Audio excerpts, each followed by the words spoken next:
대학에서 31년 동안 역사학을 강연합니다.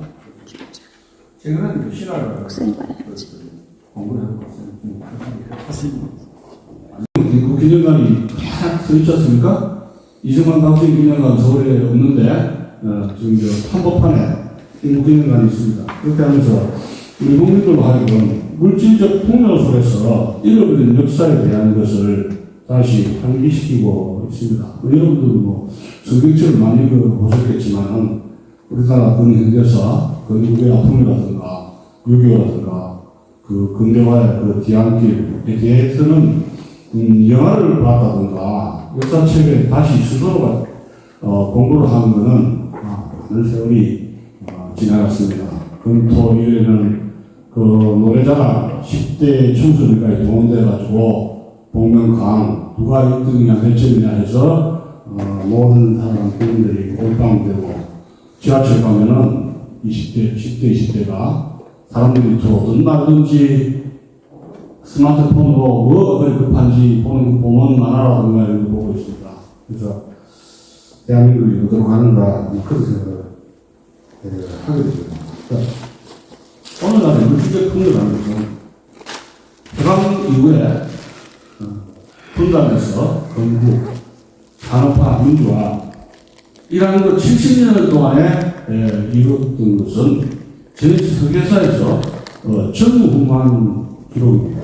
그리고 2차 대전 이후에 미국이 원조를 통해서 성공했다고 민주화까지 달성한 나라는 오로지 대한민국 분단들 미국이 굉장히 자랑스럽게 생각하는 그런 나라가 되었습니다. 그러나 지금 보면 소위 말하는 사람 사건 그 역사 뒤집기가 행해지고 있습니다.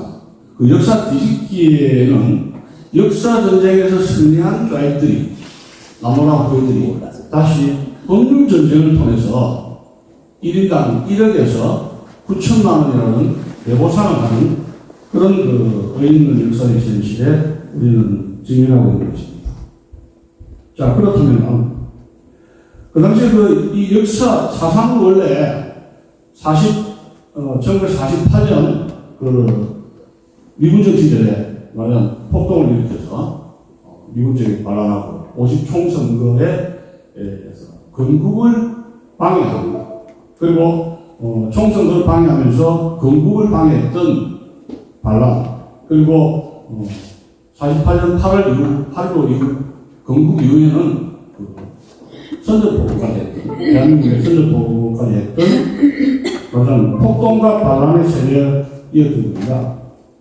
자, 그런데 이러한 것이 김대중, 노무현, 문재인 정부의 그 좌익 정부가 1차, 2차, 3차에 걸쳐서 교묘하게 역사 전쟁을 통해서 역사 뒤집기하고 그 다음에 법률 전쟁을 통해서 사람들에게 대보상을 구하면서 역사 자체가 사상 자체가 왜곡이 되는 그런 현상이 벌어지고 있는 것입니다.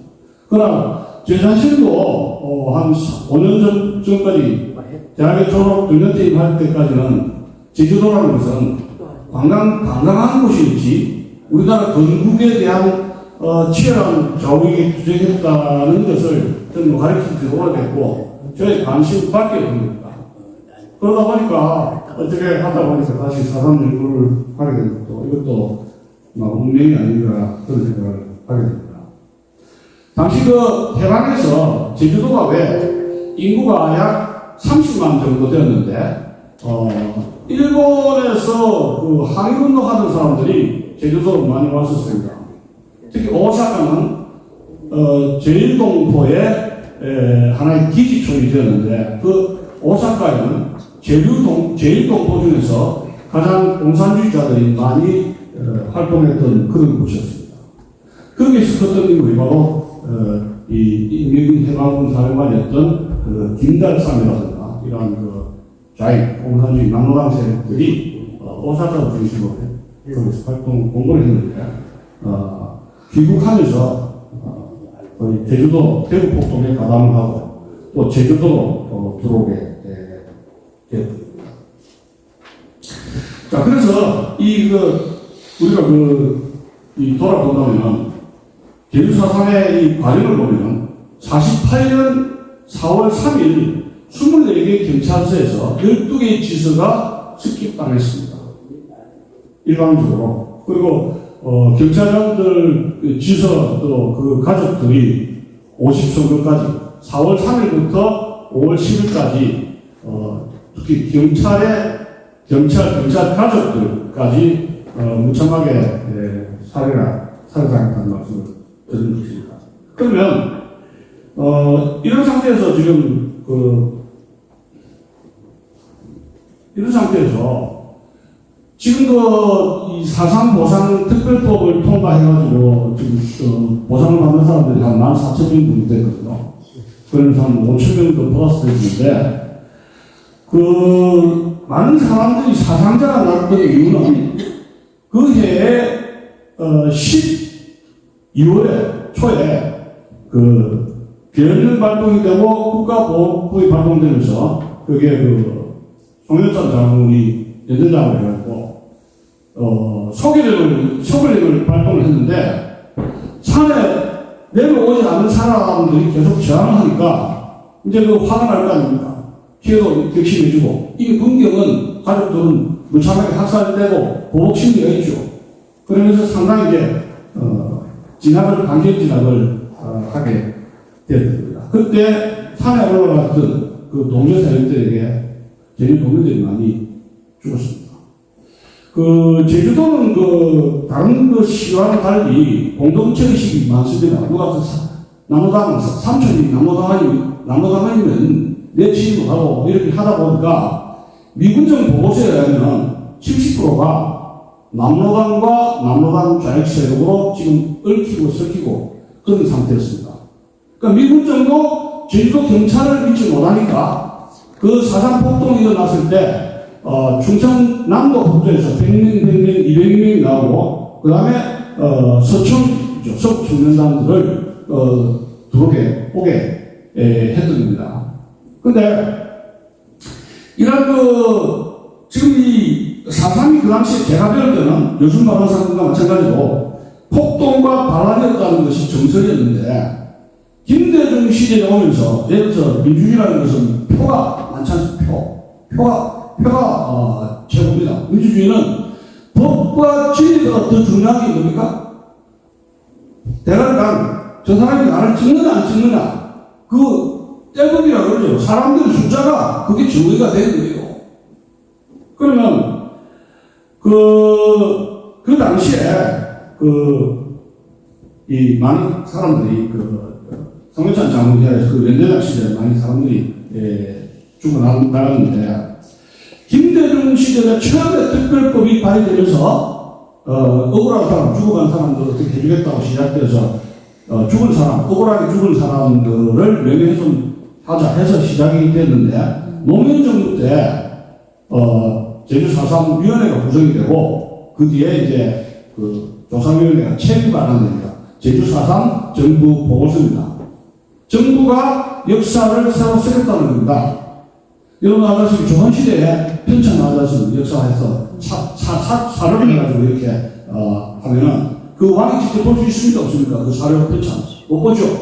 그 엄정 중립이기 때문에 이조실록, 왕조실록, 조선시대의 왕조실록 같은 경우에는 그걸 신빙성이 있다는 것은 그 사관이 그 왕이 직접 보지 못하게 하고 엄정하게 중립을 지킨다는 것을 약속을 한 거죠.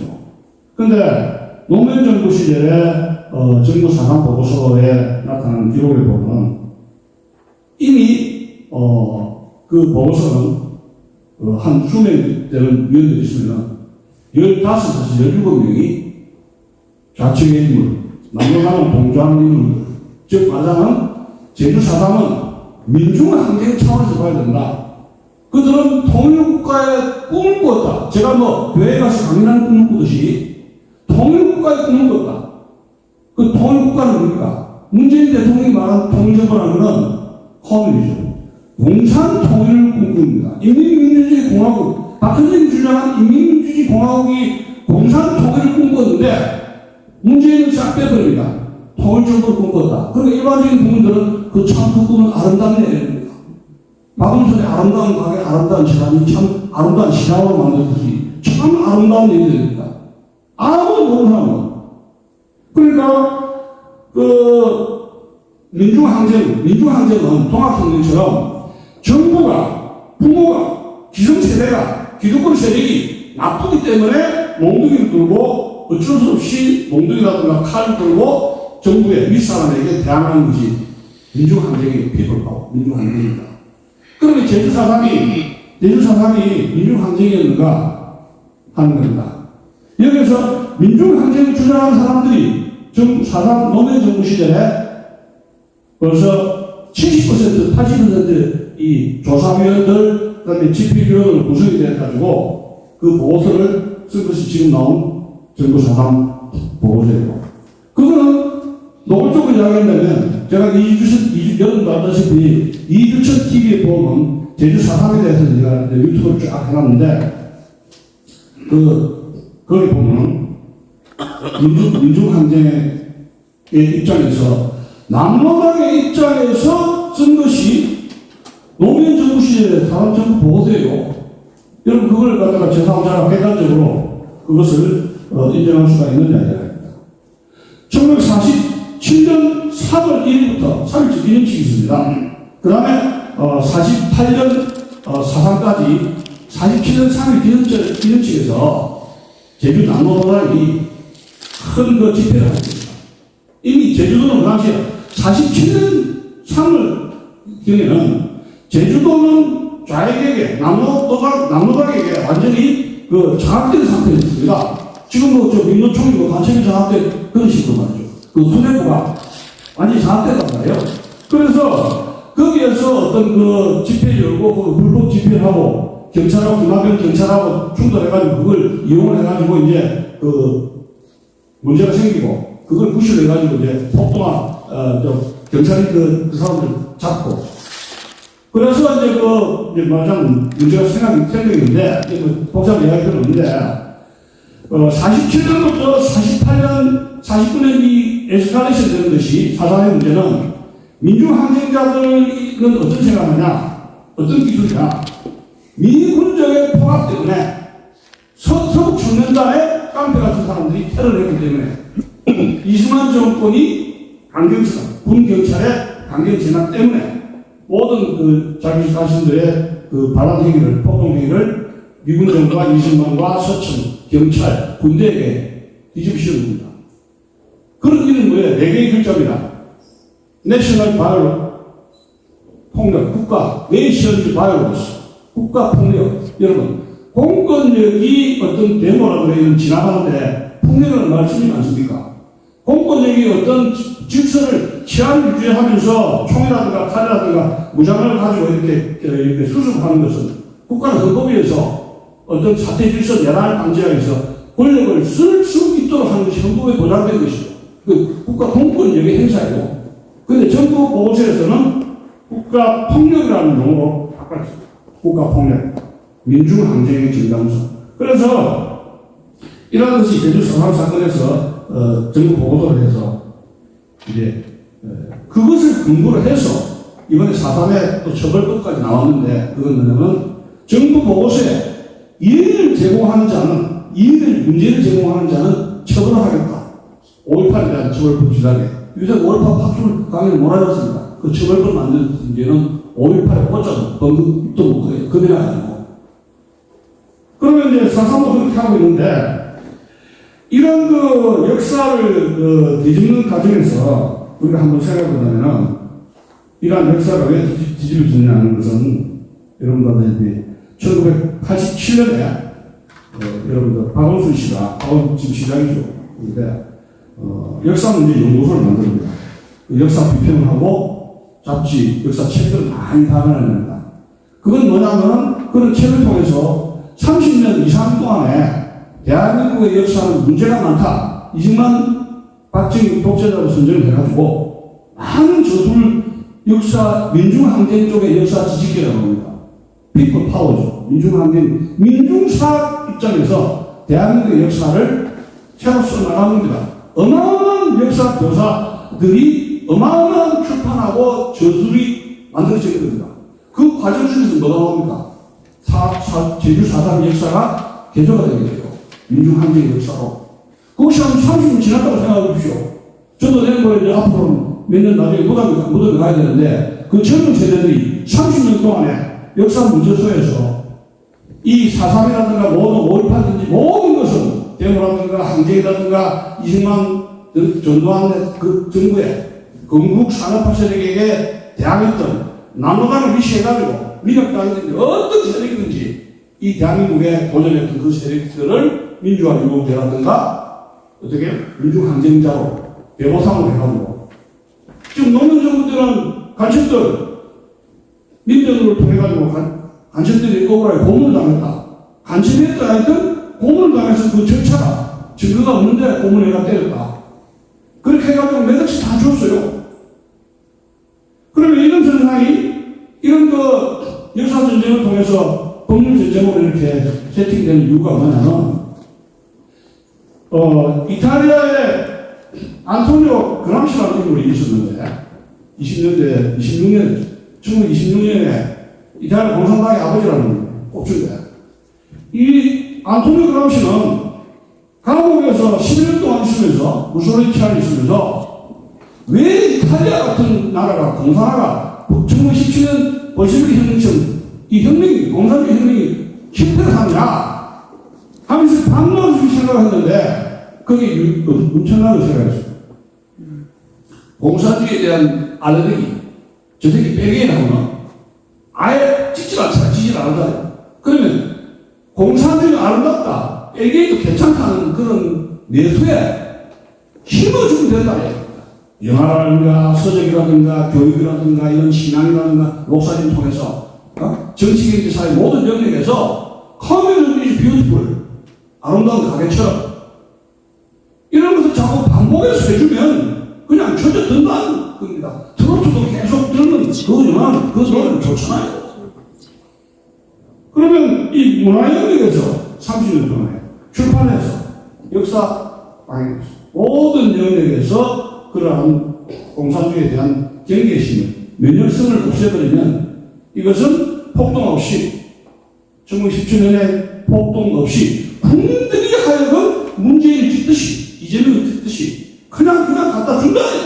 합법적인 차원에서 공산화는 이루어진다는 그런 대단한 원리를 이루어지는데 마르크스 앵겔스가 마르크스가 런던에서 마누라가 따준 벤토를 들고 대형 박물관에 가가지고 이 사람이 많은 책을 봤는데 마르크스는 항상 고민이 뭡니까? 왜 프랑스라든가 영국이라든가 이런 그 선진 자본국가는 많은 프로레타리아가 있는데 여기에는 왜 공산혁명이 일어나지 않을까 하면서 매일 프로레타리아트의 이 혁명을 기다렸습니다. 근데 일어나지 않았죠. 왜냐하면 교정하는 자본주의 문제를 교정하는 그런 정치의 유연성이 있기 때문입니다. 근데 그람시는 선진국가에서 공장의 노동자들이 많아지면은 마르크스는 자동적으로 폭동이라는 걸 해요. 그게 정통주의 마르크스주의예요. 그런데 이것이 왜 안 되는 1917년에 되돌아가게 되느냐? 그것은 혁명 두 단계가 있다고 했습니다. 그것은 기동전과 진취전. 볼셰비키 혁명은 혁명의 기동전이 아닙니다. 우리 기동전. 그럼 진취전 뭐냐? 그 정권들이 유연성을 가지고 많은 입법을 통해서 개량이 나올 때는 어떻게 해요? 각 진지에 가서 정치, 경제, 사회, 문화 모든 영역에 가서 거기에 진지를 구축해가지고 이 공산주의에 대해서 공산주의 용어도 바뀌는 것입니다. 그래서 역사 해석을 다르게 민중의 파고들어서 작업을 한다면 성공할 수가 있다. 지금 여러분 알다시피 공산당에 간 뺑기 간판을 들고 설치는 나라는 중국 공산당밖에 없죠. 북한도 노동당으로 바뀌었습니다. 왜냐하면 시리즈 폭동 사건 나니까 북한에서 공산당에 가면 일 가니까 그 간판 바꿔버렸습니다. 노동당으로 바꿨습니다. 그리고 소비에트도 공산당 뺑기 바꿨죠. 간판을 바꿨지 않습니까? 면책이 다 바꿨습니다. 자, 그러면 이 세월호 이야기를 좀 돌아간다면 태영호가 했던 김일성 사주설이 뭐냐면 말씀드리고 싶은데, 박근혜가 1946년 10월 6일 날 평양에 도착을 했습니다. 그러면서 평양에 도착하면서 박근혜는 김일성의 쉽게 볼모가 된 거예요. 그러니까 이 남루한 제주도당이 사고를 쳤는데, 제주도에서 박헌영의 이제 지시를 얻게 되고, 박헌영이 제주도에 보내는 문자라든가 지침이라든가 이런 병력이라든가 이런 것은 누구의 감시 아래? 철저하게 김일성의 감시 아래 있기 때문에 김일성이가 오케이 하지 않는 박헌영의 대남공작, 제주도에 대한 지원은 있을 수가 없어요. 꼼짝도 못해요. 모든 지시사항은, 박헌영의 지시사항은 김일성에게 다 보고가 됐습니다. 그러면 더 나아가서 제주 사업 사건은 쏘는 문제입니다. 그 당시에 그 미군전 보고서에 하면은 45년부터 48년 사이 미군전 보고서에 하면은 소련의 군함 항공선이 제주도에 시도 때도 없이 정확했습니다. 군함의 교환이라든가 이런 것이. 소련 군정은 박헌영에게 용돈까지 줬고, 소련 영사관이 서울에도 있었고, 또 소련 영사관, 이 평양에 있었던 소련 영사관은 김일성과 박헌영에게 일일이 구체적인 지시를 다 했습니다. 여러분 알다시피 지금 제주 창원이라든가 제주도의 간첩단 사건 알죠? 거기 보면은 일본의 후쿠시마 원전, 후쿠시마에 타는 거. 그 다음에 윤석열 이태원 참사에 대해서 이렇게 저렇게 해가지고 윤석열을 이렇게 뒤집어라 저렇게 해라 수수방을 어떻게 만들어라. 지령을 오늘 내렸는데 내일 아침에 보면은 촛불에 보면 북한에서 2호국에서 문화교육국에서 만들어 한 지시 내용 그대로가 토요일 촛불 집회에서 윤석열이 이렇게 타도하라고 그러니까 딱 나왔다는 거예요. 하루 만에. 지금도 그러는데 이 45년부터 48년 제주 4.3 사건 그 항쟁까지 남로한뿐만 아니고 김일성, 국노당 더 나아가서 소련 군정이 굉장히 그 영향력은 어마어마했던 겁니다. 여러분 아시다시피 2014년에 돈바스에서 우크라이나 전쟁이 기울어진 것이 2014년 돈바스 아닙니까? 그 돈바스에서 바람을 일으킨 사람들, 우크라이나 사람들이 누구 지원을 받았습니까? 푸틴의 자금과 병력을, 문자를 전쟁 무기를 받고 이 사고 2014년에 반환을 일으킨 거 아니에요? 그때 그랬는데 2014년부터 우크라이나 지역에서도 벌써 푸틴이 자금과 병력을 지원해가지고 저기 반환을 일으켜서 충돌을 했는데 해방정부에서 우리나라 건국되기 3년 동안에 소련 군정의 지침이라든가 문자라든가 이런 영향력은 어마어마한 것이 있습니다. 지금 대구 폭동도 마찬가지입니다. 우리나라 남쪽에 있었던 수많은 폭동들은 소련 군정이 크게 많이 이렇게 지시를 했다는 것이 문서에 다 밝혀지고 있는 것입니다. 그러면 그 제주 4.3 문제를 우리가 한번 돌이켜볼 때 이것이 48년 4월 3일 시작돼가지고 1957년 무려 뭡니까? 8년 9개월 걸었어요. 8년 9개월. 6.25가 터졌을 때 제주 남로도당에서는 인민군 환영대회가 열렸습니다. 그리고 이 제주도에서 이런 폭동을 일으킨 이유는 곧 6개월 있는 내에 이렇게